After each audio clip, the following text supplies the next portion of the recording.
This is going to be a small video series of the different, let's say, the different stages of child abuse and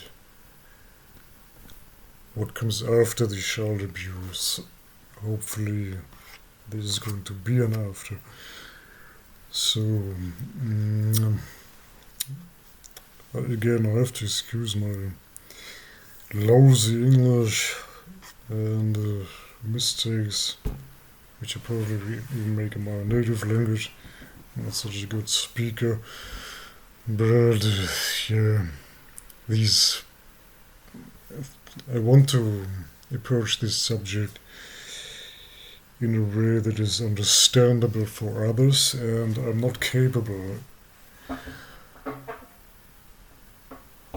too traumatized to talk about these things in my native language. And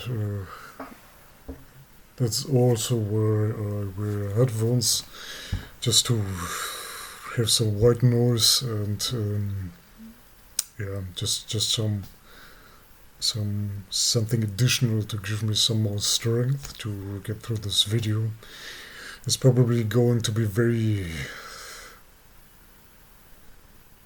not of a very high quality video wise, because I'm not a very skilled person. This is my second video I ever made, and yeah, but this subject is obviously very, very important. Not personally, as a survivor of an incestual rape, sexual abuse kind of childhood, feel very strongly about that subject, and I'd like to reach out to other victims or survivors who went through this and give them the chance. Maybe they see the video and they see maybe at the end, after watching this video, it gives them a little strength, maybe some ideas how to overcome some things. Yeah, this is my aim. Yeah, but please excuse when it's very how I talk and how the video is structured is very lousy, of very low quality. I'm well aware of that. I can't change that.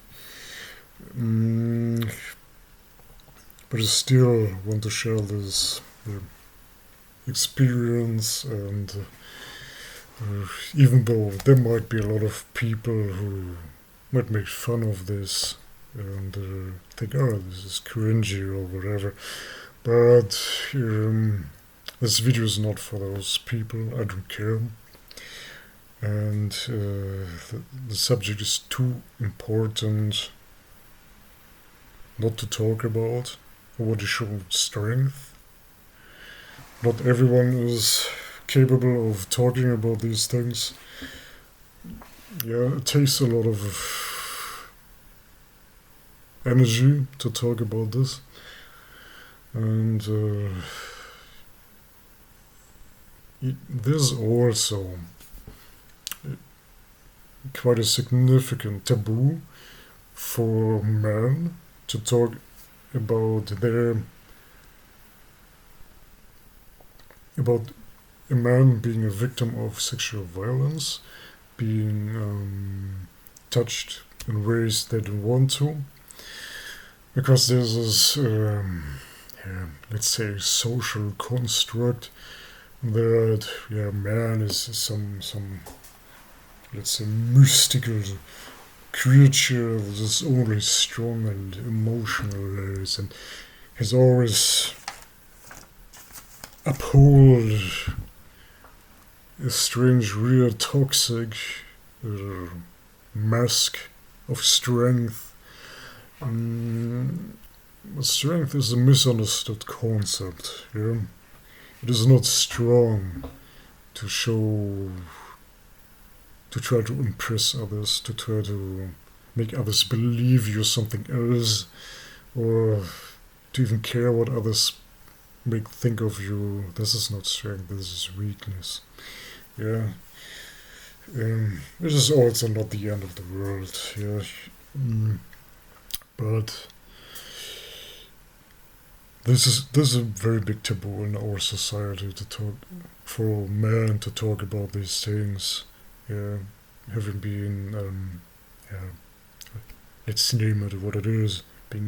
Having been raped as a child by a relative, or sexually abused, or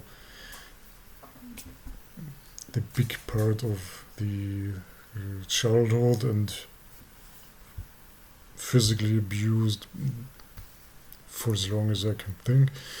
Yeah, this needs to be talked about, to be placed in the limelight. And this is my lousy but hopefully successful attempt to address this. Yeah, I greatly speak from the experiences I myself went through, but I will also rely on information I got by talking with other survivors of incestuous sexual parental abuse, or pedophilia, or these things. There's always I think always a pedophiliac component when it's about child sexual abuse committed by parents.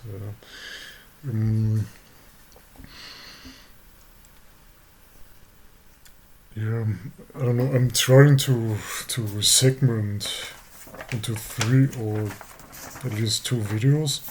The first one, this video is supposed to be about the situation during the abuse and the challenges of a prepubescent child to recognize that it is abused, it is being abused. And the second video is supposed to be about the journey after the escape from the abuse to the point of fully understanding what has happened. And the third video is supposed to be about what can you do as a survivor of these things to let's say to succeed, to prevail. Sounds very poetic, but to prevail in life. Yeah. First of all,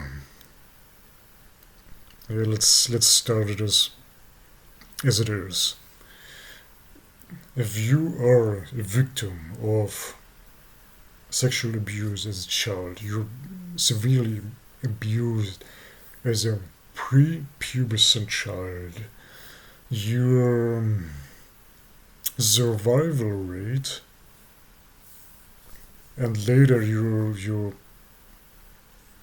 probability of success in life is extremely low. It's extremely low. Maybe there's a certain survival rate, but the possibility for you to succeed in life is there, but very, very low. Very low. It's a constant fight, a constant struggle. What I always noticed in all day, I'm now in my 30s, approaching 40, and it hasn't changed. It hasn't changed. The most simple things can be extremely challenging for me to do. Yeah. sometimes even, weird as it sounds, even cooking. And this is I won't go into detail, but I want to focus on what I said. But these are things that have to be taken into account. Yeah? It won't get away just to tell yourself, oh, everything is going to be as if nothing happened, because it won't. Yeah, yeah. It's as a child, as a pre-pubescent child, it's the worst possibility. It's the worst possibility because a pre-pubescent child needs a role model because he or she cannot act independently, make independent decisions, complex decisions. Some might say, yeah, but a child can still think. Yes, a child can think. But the human brain goes through development, and the higher functioning critical thinking only begins with puberty. Yeah, and a prepubescent child cannot think critically as an adult or a teenager. So, and this is basically the biggest danger for a victim of parental sexual abuse.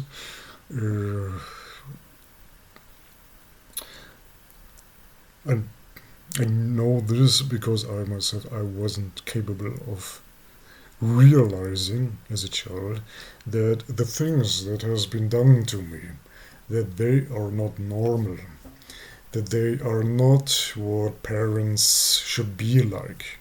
Yeah. Yeah. And this is the biggest danger for a child that hasn't undergone puberty. Yeah, you think it's normal, and you cannot question it because you don't know any better. When the abuse already began, in my case, the first memories I have are of memories of abuse, and so there's no comparison with a situation that was healthy, which renders a child even more vulnerable to the abuse. So so you cannot fully understand what's going on. I could not. A sexual act is performed on you. You don't want it. Nobody asks you. You don't understand what's going on, but you instinctively, when I talk to other victims, they often say the same. You instinctively feel this is wrong, this is somehow sickening, yeah, this is not good. Yeah, the instincts of a child, they already get it. Yeah, but a child cannot yet consciously address it or consciously verbalize what's going on. Yeah, when a child is asked what happened, for example, by a judge, it might use very simplified sentence structures, which could be interpreted as something rather harmless. That's the danger. But yeah, so a prepubescent child is extremely, extremely vulnerable. What I experience, and is very often one of the main strategies of the abuser or abusers, is to play mind games. To maybe everyone has heard, maybe in some crime series or something like that, or from also from experience, that an abuser sometimes has, in this frame of sexual abuse, that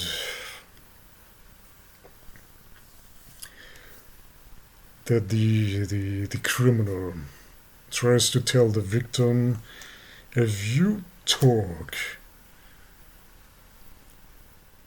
everyone will be angry at you.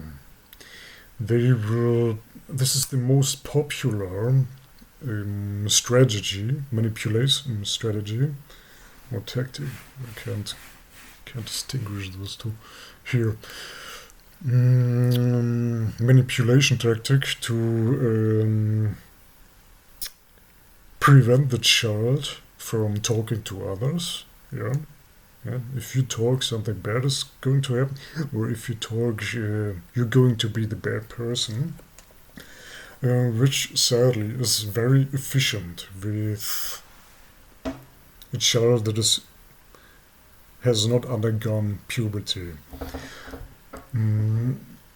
This comes with a bad taste because the child has not reached the level to think critically on this level. And the extreme pervertedness of the situation also stems from the circumstance that the abuser is the parent or the parents.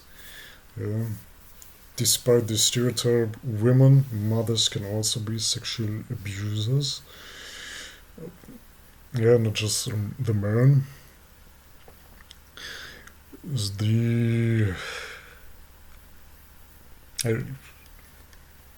It's going to happen that I, from time to time, take a break, and I have to suppress images.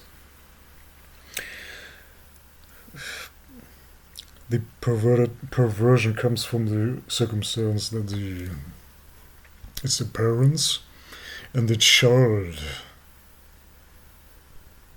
cannot reach the point where it says, okay, the parent hurts me, so the parent is not good in my eyes anymore.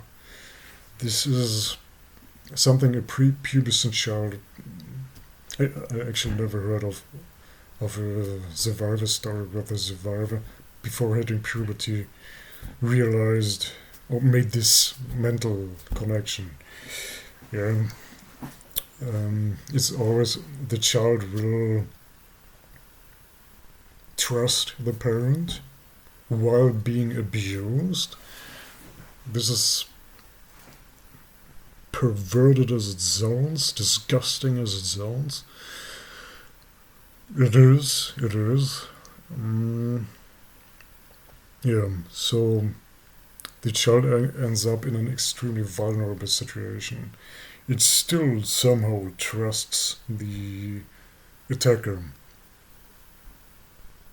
while being abused and while being gaslighted to not talk to anyone else. Yeah, and there's the tendency that the child won't, because it's the parents. The first person they would go to if something bad happens are the parents. But if the parents are the abuser, the child will be defenseless. When I was a child, when it happened to me, that was it for me. I lost. There was no help. Yeah, I couldn't go anywhere. I didn't understand the situation. I didn't understand what was done to me. Yeah, I had no idea about NGOs, Weißering, and how they're called. Opfer, Hilfe. Yeah, now I use them, but as a child, you don't know these things, yeah, and you don't know how to actively seek help, support, yeah. And this is, I think, mm, very good leverage would be the school. That teachers at school, elementary school, try to teach children in a way that is digestible for children. Um, that bad things can happen, and sometimes parents do bad things, and to teach children as early as possible to go seek help outside of the family setting. Mm, the thing is, family is usually not just the parents. Yeah, you in theory, most parents have aunts and uncles or grandparents, and in theory, yeah, this is could be an option for a child to go to the grandparents or to aunts and uncles or nephews or whatever, and cousins, not nephews. It's probably not possible because of age. Yeah, and to seek help there if you as a prepubescent child are capable of addressing it, which you most likely will not be. It's a little like a devil's circle you can't escape from. Yeah. Um, but as I said, a child knows what happens is not gold.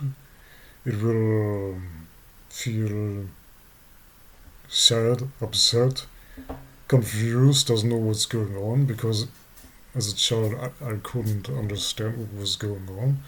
You don't understand sexual acts, yeah, and but your instincts tell you okay it's bad, yeah, and you have somehow you have to find a way to make the connections, you know, to not trust your parents anymore when they abuse you. Yeah, to you have to understand those are your enemies. They don't want you. How to say? They don't want to protect you. They want to use you as a harsh as it sounds as an almost like a prostitution object. Yeah, for their stupid, useless, meaningless sexual gratification, and you have you have to find support, other support. The parents won't work. Sometimes it helps to address, for example, a teacher. Yeah, since most people go to school,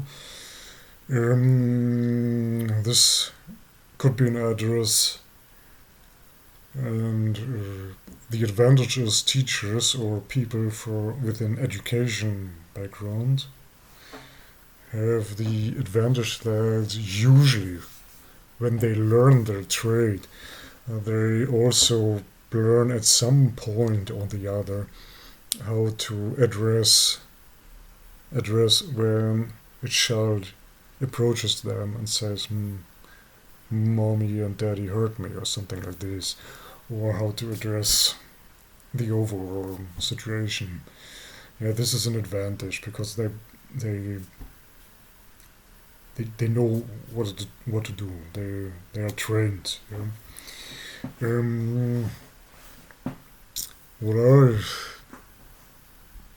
didn't realize, I could have gone to the police. Nobody thinks about that simple thing. You could have gone to the police. Yeah, it or whatever age. It's yeah, I don't know. As a child, police is something scary. I don't know what. Was just me. I don't know. some, I don't know, something that is, what's the name? It instills certain fear. Yeah, you see these uniformed people with weapons, and you're just a little child, and somehow it's yeah, it's a little intimidating. So yeah, so, but you shouldn't. Yeah, even there are quite some police officers who look very angry. You know, but it's just because they have to, how to say it, they work. How to say it, they work with or against. Yeah, they work by catching very nasty people, so they some gain a certain amount of coldness and they look a little angry all the time. But that doesn't matter; they will still help you. Yeah, usually. And when one police officer uh, has a deaf ear, just go to the next one. Yeah, also something I had to learn.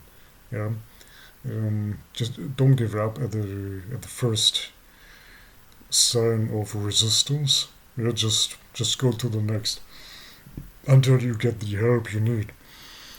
Mm, or you could address a trainer in a sports team or hobby association, whatever. You could go anywhere technically. You could even go into the bank and talk to a clerk or the pharmacy. Yeah, it just say, yeah, I'm a child. My parents hurt me. Something like this. It could be anyone. Yeah, it could be the neighbor. It could be the some random person on the street. Yeah, when you're hit by flashbacks and just realize, damn, I need help. I need help now. I don't want to go back home. I had this situation that I sometimes ran away. Yeah. It wasn't for as long as I wanted it to be, and yeah. But for example, running away is a very strong sign that something is amiss in how to say, at home.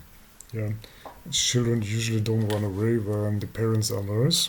It's always, it's almost always a sign of a dysfunctional family of some sort. Yeah, and yeah,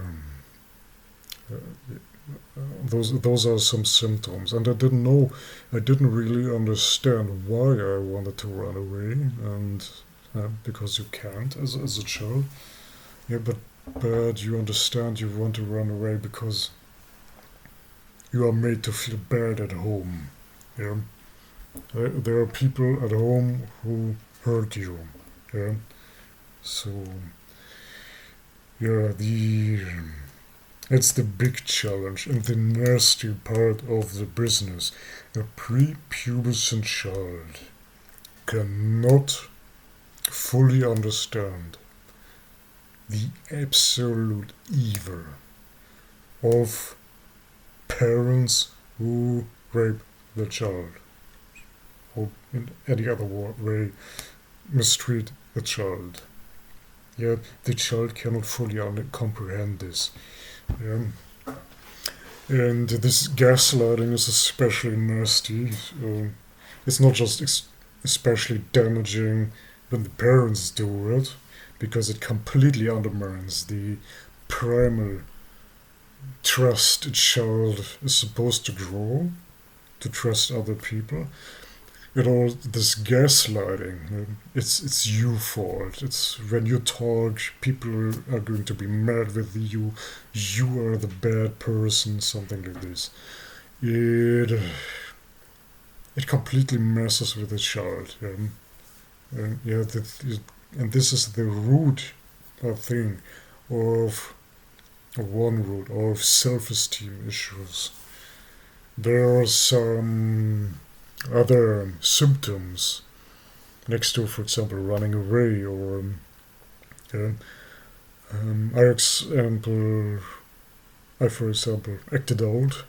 Yeah, I don't know how to explain. Yeah, acting out. Yeah, being very angry and high strung and yeah, it's like that. Yeah, always a troublemaker as a child, prepubescent child. Mm. And for example, this is also a very stereotypical symptom. Um, drawings. The drawings change. The subjects of the drawings of a child that is severely abused are getting dark, very dark. And I, for example, painted copious amounts of drawings. I drew a lot of very violent drawings and drawings about war machines, tanks and battleships and bombs and explosions and bodily mutilations, blood and self-harm. Drawings of self-harm, which are very telling. And when a child, a prepubescent child, draws drawings of self-harm, it's usually a sign of extreme low self-esteem. And these drawings, which were predominantly violent, yeah, some sort of extreme gory violence, yeah. Um, each child doesn't draw these things. If there's not something going completely wrong, yeah. And yes, sometimes I got caught by a teacher drawing these violent images in elementary school. And I had a good teacher. She was a survivor of World War II, and she knew little stuff about these things because she know people who survived the war and drew violent pictures. And it's usually a child. It's an expression of trauma, yeah. And yes, she saw me drawing these things, and there were actually consequences, but yeah, there were conversations with yeah, family members. I hate to say it. It doesn't matter. For the sake of the video, it doesn't matter. But it was, how to say, diffused by the facilitator of the abuse. So this is a core danger, one of the biggest dangers for a child. The moment it tries to seek help, for example, let's take this example with these drawings, with violent drawings, because they're so stereotypical. They're very. I think most children of severe abuse will sooner or later draw horrific imagery. A child goes to a teacher, shows these images, and the teacher might then want to create a round with the parents together and talk about these images, what's going on, and something like this. This seems nice and intelligent, and yeah, let's face the problem. But the issue, the challenge, the problem is that this also makes it possible for the abusers, which are the parents, to undermine the suspicions of the teacher, which happened in my case. To say, no, everything's going fine at home, yeah, something like this. And what is perverted about it is it robs the child of credibility. Because the next time the child will go and show images like this, it's just like, ah, the dumb child. The rest of these things, it means nothing. Yeah, and I wasn't taken seriously as well.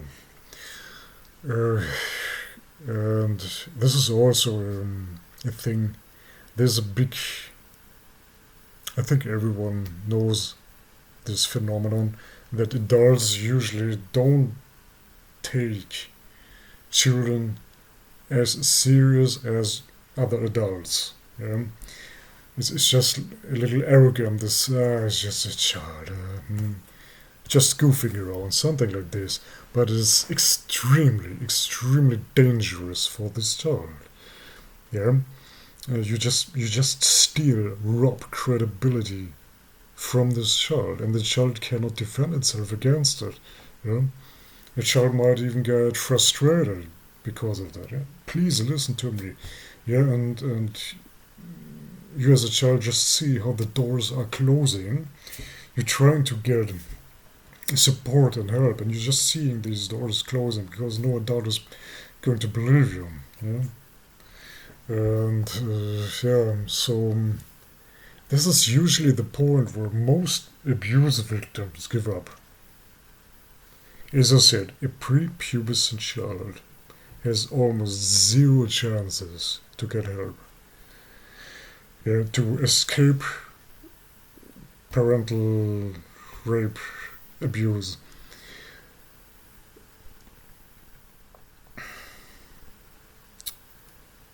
So,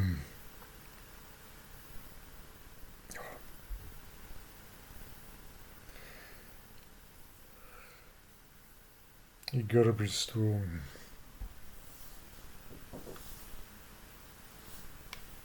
You gotta help someone else.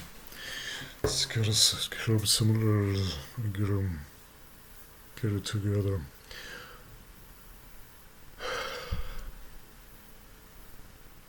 I'm I'm sorry that I have these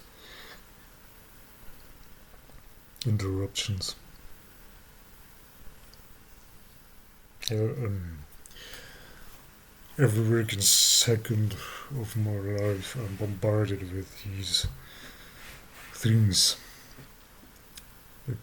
memories, and so yeah.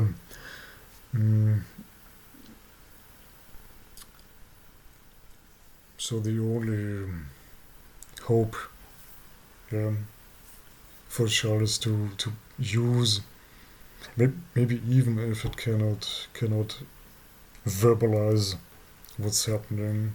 Some children are smart; they can do that. I wasn't so smart as a child. I didn't know what was going on, and it wasn't my fault that I didn't know. I was too young.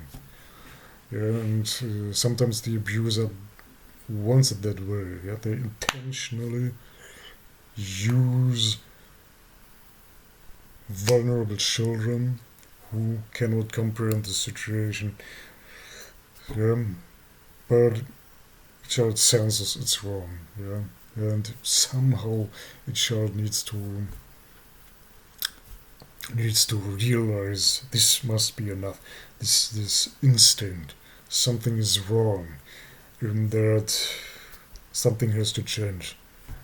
Yeah, um, and and the child needs to find a way to undermine this idealization of the parents, because usually the child is mentally chained to parents.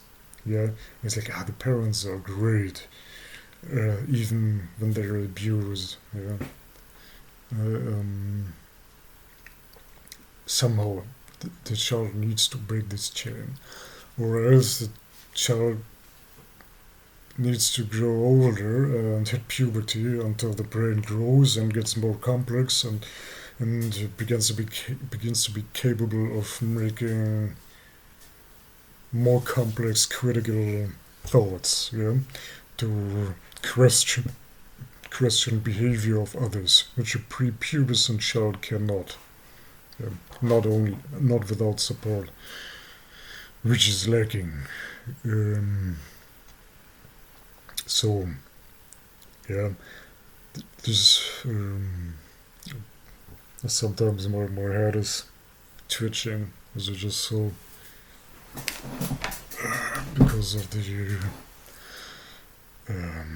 physical violence I went through as a child. Dang. It's yeah, I got hit in the head and with blood and everything. Yeah.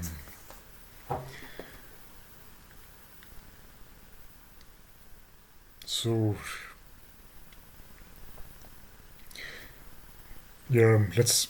This is the big challenge. Yeah, for the child, I actually personally don't see a real possible way for child alone to escape from this before hitting puberty, to escape this. I don't even know if there's any case where a prepubescent child escaped such a horrific situation. It really hangs on the people outside, the teachers. Yeah. If the teacher would, in my case, if the teacher would have been more resilient, more, let's let's not make it too complicated, more resilient, yeah, poked around more, yeah. Uh, you, some things might have been different. Yeah, so really, it depends on the adult people or the teenagers around this child. Yeah, yeah, to see the signs. Yeah, low self-esteem, maybe even self-harm, extreme cases. I unfortunately wasn't so much into self-harm, not at all actually. But there are even some extreme cases where pubescent children um, sink into self-harm, which is already an extreme situation. It's very unusual for a child to behave like this. This is more warning signs not possible. Drawings of gory violence, self-harm, acting out all the time, yeah, being stereotypically uncontrollable, yeah, these things, or having emotions all over the place. These things are warning signs which a person from outside has to watch out for. Yeah, and basically every human being in society has the duty, the holy duty, to support every child that exists as if it were its own.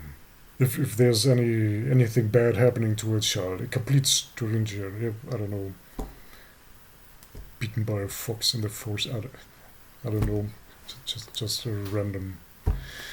Yeah, everyone has the duty to help this child, yeah, to defend this child, or if a stranger comes and kidnaps a child, yeah, every stranger has to imprint in his own brain, I have to act as if this child is my own, or my own little sister, brother, or whatever. Yeah, and really go in as if life depends on it, because it does. Yeah. How often? I digress, but just to conclude, uh, how often? Just for a warning, this example. How often does it happen that a child is abducted, and very often it doesn't resurface. It doesn't reappear anymore. Yeah, it's a couple of years later, some mushroom collector with a dog walker finds a skeleton in the woods or something like this. It doesn't have to be this way. Yeah. So this is why a child, a prepubescent child, and for sure it's not wrong to be this attentive for older victims of child sexual abuse, to be watchful, because the child itself cannot defend itself. It cannot act for itself to protect itself, especially if the parents are the enemies. You have to be attentive. The child cannot escape this horror alone. So this is the video of the no, not so fast. You can, a child, you as a victim. When I try not to get too graphic, but when the attack is happening, yeah, we talked about the time between the assaults. Yeah, what can the child do to hoist in help from outside? Yeah, which basically means it depends on the mental capacity of adults and teenagers outside. But when the attack is happening, what can a child do? What I learned the bitter way is to defend yourself like an animal, to completely forget the person who attacks you is a human being, because he's not. This is a person who rapes a child. This person has laid off anything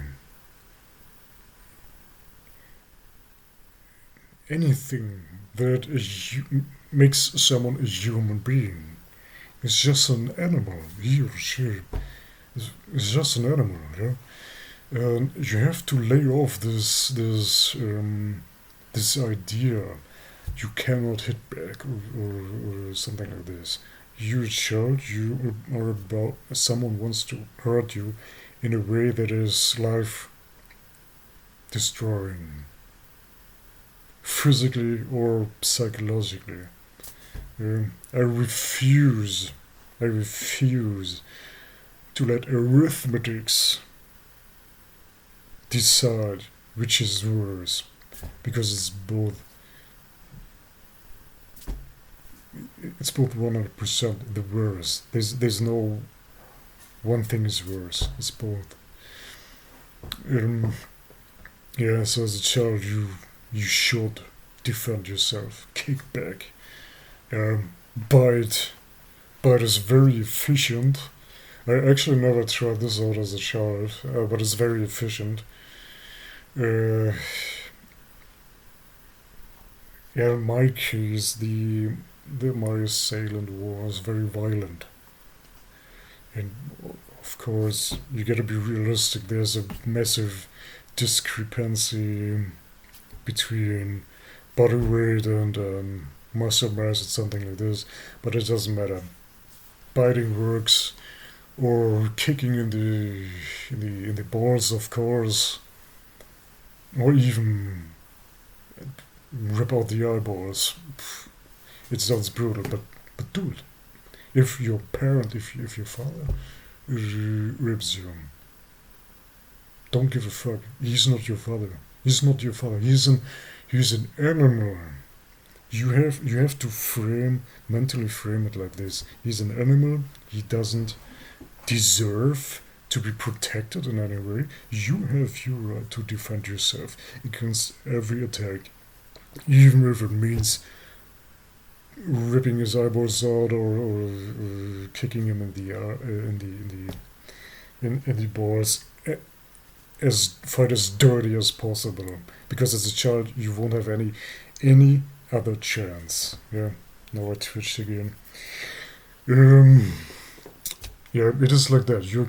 You're in a gigantic disadvantage. You're in a gigantic disadvantage. Never forget that.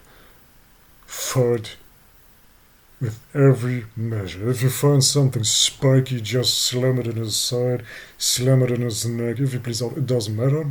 It doesn't matter. It was just a defense. Yeah? It's better than the alternative. You have It sounds very brutal. It sounds very brutal and graphic, but you have to know rape is a crime where you have the right to do these things as a child. It's especially if it's your parent. If it's your parent, you have the right to be twice as violent. Yeah?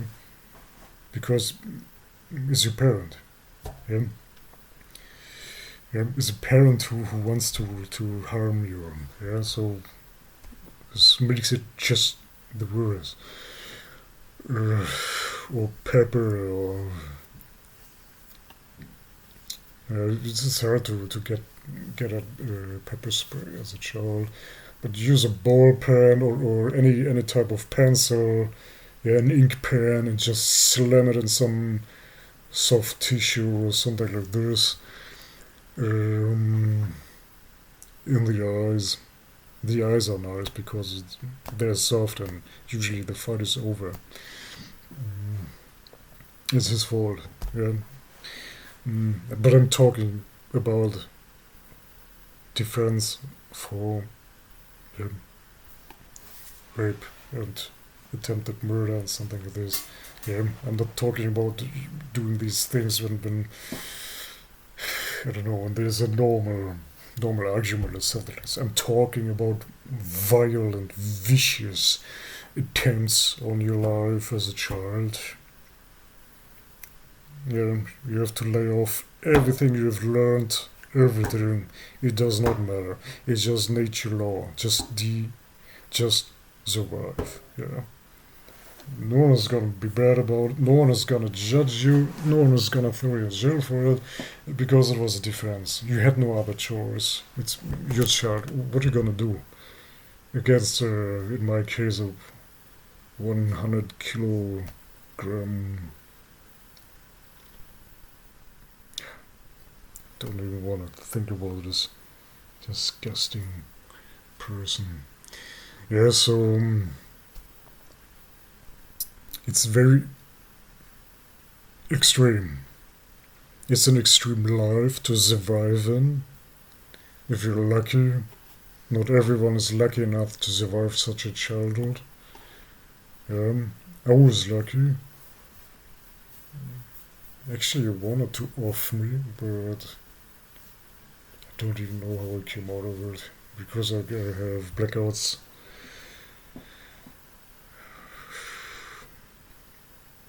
Yeah, it's it's extreme. You cannot apply normal all day situation logic here. Those are extreme situations, and you have to survive. It's the only thing that has to make sense in your mind. You have to survive. Yeah, seek help. The best thing is seek help. Yeah, talk to police. Talk to, I don't know. Go to a hospital. Um, to anyone. It doesn't even matter. Go to anyone. Go to anyone. Yeah. The best is go outside the family. Just one warning. Um, I can speak of from experience. It's not always a good idea to involve a family member. I mean, like an aunt or an uncle or a grandfather or something like this, grandmother. Um, when I told a family member, it was the first time I told a family member about my suffering. I was met with disbelief and a very idiotic, yeah, almost like, I don't believe this.